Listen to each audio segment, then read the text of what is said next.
महाराज जी, मैं इतना कार्य करती हूं नहीं।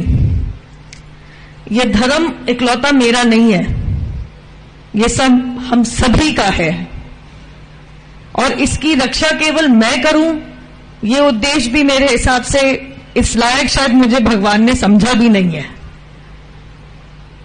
परंतु सनातनियों के लिए, हिंदुओं के लिए और कोई देश भी नहीं है, यह सत्य हम सबको भी पता है। जब ऊंचे पदों पे बैठे लोग कह देते हैं हिंदू हिंसक हैं,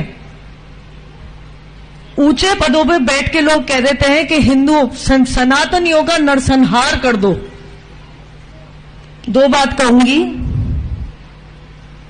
जो मैंने देखा है पिछले 2 साल में,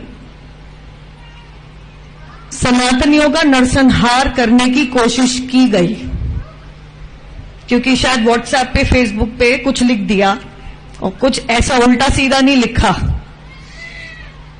और अगर हिंदू हिंसक होता तो एक हिंदू सनातनी बेटी को इस सुरक्षा घेरे में अपने ही देश में अपनी आजादी गंवा के रहने की नौबत नहीं आती।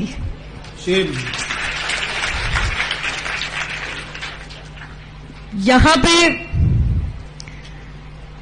आप लोग भागवत कथा सुनने आते हैं।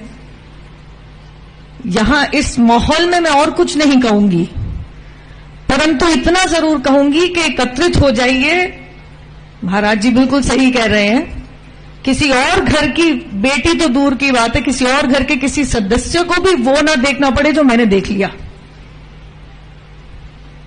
और जब तक मेरी सांस है, मैं आप सभी के घर की एक बेटी, बेटा, आप कुछ मान लीजिए, मैं उसी के लिए, आपके लिए खड़ी रहूंगी, अपनी आवाज उठाती रहूंगी। तुम कहो तो वाह वाह, मैं सत्य भी कह दूं तो सर तन से जुदा, ये मेरे देश में नहीं चलेगा। मेरा देश भारतीय संविधान से चलेगा, किसी मजहबी कानून या शरिया से नहीं। भारत माता की, मुझे आवाज ही नहीं आई आप लोगों की। भारत माता की, भारत माता की, वंदे वंदे, गिरिराज धरण की।